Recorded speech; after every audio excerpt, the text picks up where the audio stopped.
Մեր հեռախոսային ամբողջ անցուդարձը անգամ գտնվելու վայրը պիտի լինի տոտալ վերահսկողության տակ, մի հատ էլ կրուտիտ եմ մտածել, որ դա անում ենք ներկրվող ինչ-որ ոչ լեգալ ներկրվող ստվերային սուտա։ Մենք տեսնում ենք, որ իշխող ուժը պաշտոնների դասավորում անում, ազգային ժողովի նոր նախագահի թեկնածու ընտրեցին, այսօր փոխնախագահ է ընտրվելու։ Կահողը հանկարծ սահմանադրական դատարանը գտնվում է բարձր դատարանի իր բարձունքին եւ օրինակ բավարարում է հայտ ներկայացրած 7 քաղաքական ուժերից գոնե մեկի կամ 7-ի հավաքական հայցը եւ օրինակ ասենք անվավերա ճանաչում ընտրությունը նշանակում է նոր ընտրություն կամ ինչ որ մի ընտրական տեղամասում նշանակում է վերաքվեարկություն այդ թիթիզությունների վրայով Նիկոլը վաղուց լոնքել անցել է եւ դրա համար ՍԴ-ի որոշումը դեռ չկա, բայց արդեն ազգային ժողովը հունիսի 2-ին ընտրական օրենսգիր եւ հանրաքվեի մասին օրենք է փոփոխում։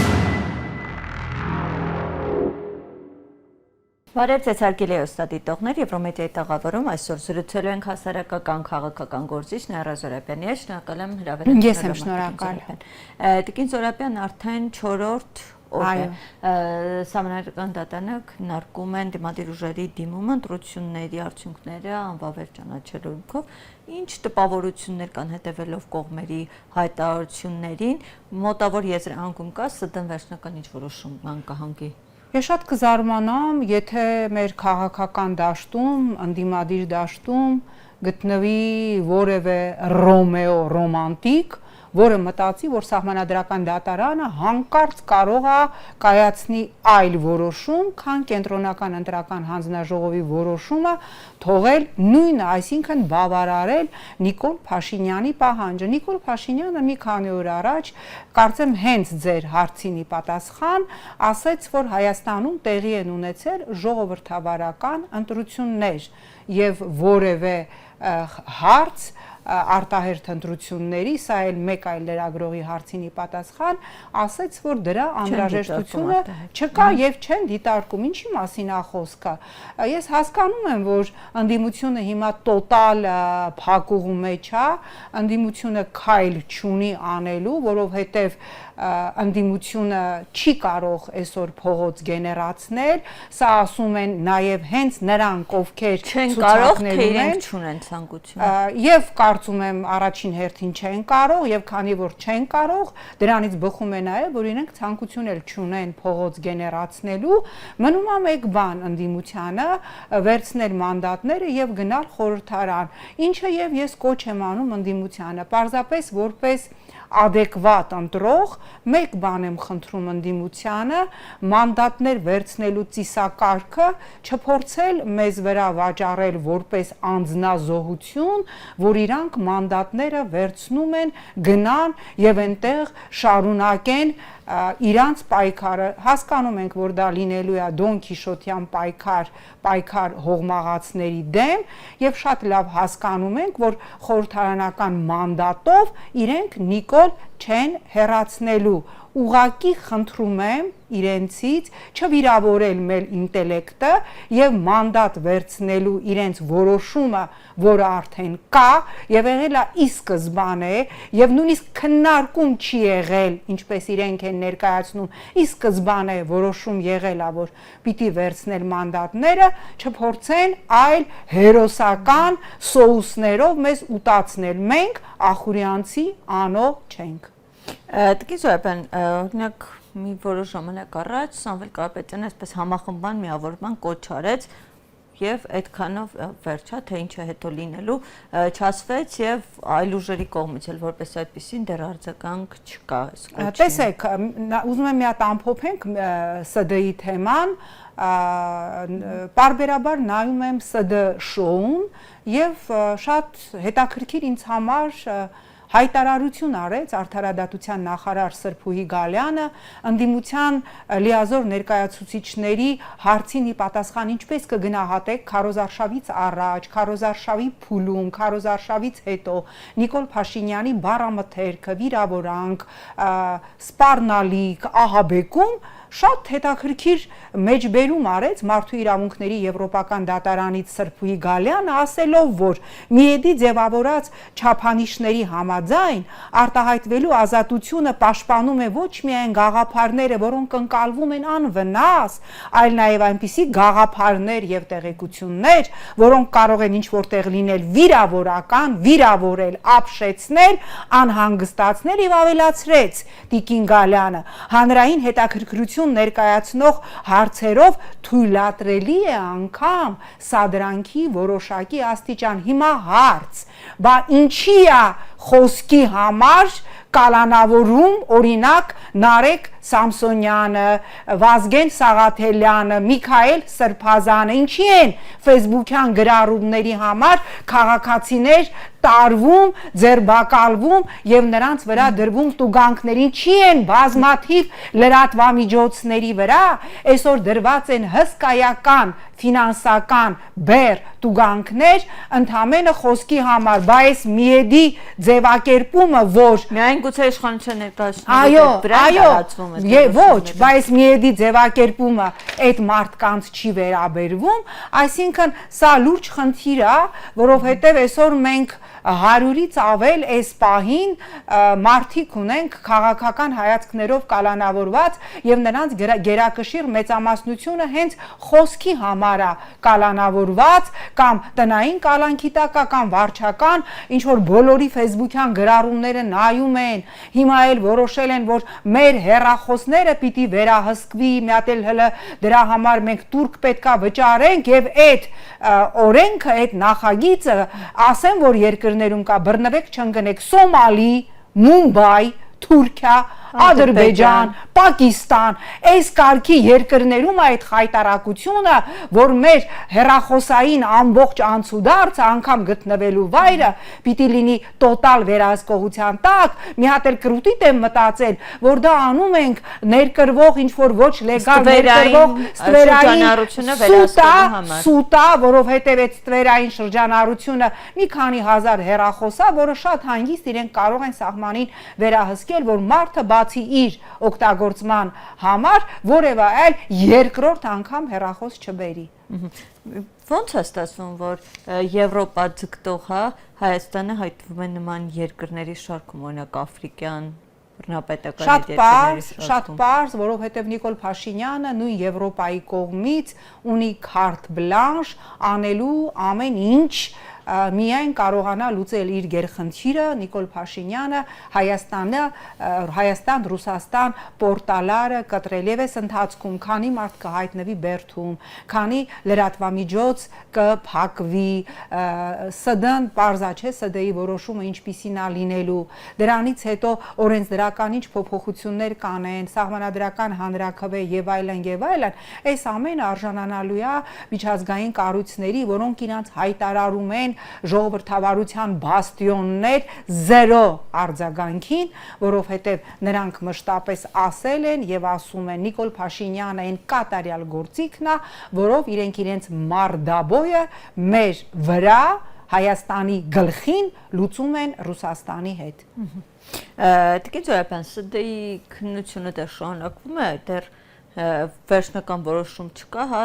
դասավորությունը ինչպիսին է լինելու, բայց մենք տեսնում ենք, որ իշխող ուժը պաշտոնների դասավորում է անում, ազգային ժողովի նոր նախագահի թեկնածու ընտրեցին, այսօր փոխնախագահ է ընտրվելու, այսինքն անգամ ձևական ֆորմալ ընթացակարգը որպես այդպեսին չպահպանվում։ Նիկոլը շատ վաղուց այդ ավելորդ թիթիզությունները, ժողովրդավարություն, մի հատ քննարկենք ժողովրդի հետ, մի հատ սպասենք, տեսնանք կարող է հանկարծ սահմանադրական դատարանը գտնվում է բարձր դատարանի իր բարձունքին եւ օրինակ բավարարում է հայտ ներկայացրած 7 քաղաքական ուժերից գոնե մեկի կամ 7-ի հավաքական հայցը եւ օրինակ ասենք անվավեր է ճանաչում ընտրությունը, նշանակում է նոր ընտրություն կամ ինչ որ մի ընտրական տեղամ մանրամասում նշանակում է վերակվյարկություն այդ թիթիզությունների վրայով Նիկոլը վաղուց լոնքել անցել է եւ դրա համար ՍԴ-ի որոշումը դեռ չկա, բայց արդեն ազգային ժողովը հունիսի 2-ին ընտրական օրենսգիրք եւ հանրաքվեի մասին օրենք է փոփոխում։ ՍԴ-ի վերջնական բարձրագույն դատարանի որոշումը դեռ չկա, բայց իրանք արդեն ազգային ժողովի նախագահ են ընտրել։ Հիմա էլ փոխնախագահներ են ընտրում, ինքը այդ թիթիզությունները վաղուց անցել է, որտեղ ինքը շատ լավ գիտի, քանի ինքը կա որպես միջոց Ռուսաստանի հետ մեր երկրում մարդաբոյը շարունակելու համար ԵՄ-ի կողմից ինքը անելու է ամեն ինչ որ ուզում է եւ միջազգային կառույցները չեն տեսնելու ոչինչ եւ ոչինչ չեն արձանագրելու։ Տիկին Զոհրաբյան, արժու նախագահի հետ կապված, Ալեն Սիմոնյանը ԿՊ-ին ամենա,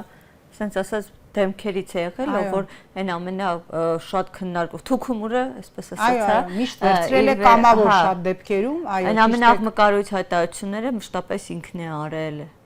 Ոնց ստացվեց այդպես։ Ես չեմ կիսում այն տեսակետը որոշ գործիչների եւ նաեւ լրատվամիջոցների, որ Ալեն Սիմոնյանին գցեցին, պատժեցին, ես ավելի քան վստահ եմ, որ շատ կարճ ժամանակում Ալեն Սիմոնյանը ստանձնելու է կամ փոխվարչապետի պաշտոն, կամ Հայաստանի Հանրապետության նախագահի պաշտոնը։ Ավելի քան վստահ եմ, որ կոնկրետ Ալենի դեպքում Նիկոլը Ալենին չի գցելու։ Ես դրանում միանշանակ վստահ եմ։ Դե դեռ այդքան երկար ժամանակ կա հա նախագահին։ Գիտեք, իսկ ինչ է անում նախագահը, որ ասենք իրան մի հատ խելոք ասեն, հիմա դու դիմում ես գնում ես, գալիս ես Նիկոլի խորհրդական, ինքն էլ մի հատ դիմադրի կամ ի փորձի իր իրավունքները պաշտպանել։ Հասկանալի է, չէ, որ պահին Նիկոլը որոշեց, որ հանրապետության նախագահի պաշտոնը զբաղեցնող անձը օրինակ պետք է նշանակվի Լողի ֆեդերացիայի նախագահ կամ պետք է նշանակվի, ասենք, կոմպոզիտորների միության նախագահ, որտեղ դաշնամուր նվագում, ինքը շատ խելոք այդ որոշմանը հնազանդվելու է եւ եթե Նիկոլը որոշեց, որ մի ժամ հետո Ալեն Սիմոնյանը պիտի լինի հանրապետության նախագահ, իսկ ներկայիս նախագահի պաշտոնը զբաղեցնող անձը, որը նույնիսկ չգիտի սահմանադրություն եւ հայտարարում է, որ մեր սահմանադրությամբ երկրի գլուխը վարչապետն է, որ անում է, որ այդ գլուխը ինքն է, որը հայտնի չի, ինչի է այդտեղ դրված, ինքը պիտի գնա, ասենք, ֆիկուս ջրի, ինքը այդ ցնցուղը վերցնելու է եւ խելոք գնալու է իր ֆիկուսը ջրելու։ Այսքան ժամանակավոր ընդհանրապես ժամանակավոր ռակիրովկաների հարց է եւ ոչ ավելին։ Նաեւ հայտարարել է, որ որպես այդպեսին կառավարական կաբինետում մեծ փոփոխություններ Դե բնականաբար, նախ իրանք այդքան բանկային, Քրիստինե ջան, այդքան մեծ բանկային այսպես ռեզերվ չունեն, հա,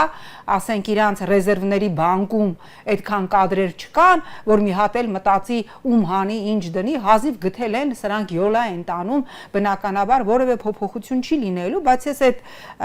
պաշտոններից խոսացինք, ես վստահ եմ, որ Սուրեն Պապիկյանը վերանշանակվելու է պաշտպանության նախարարի պաշտոնում։ Հիմա ես հարց ունեմ, բանակում հերթական ինքնասպանության դեպքը, հունիս ամսին երկրորդ դեպքն է ինքնասպանության, եւ ինչ,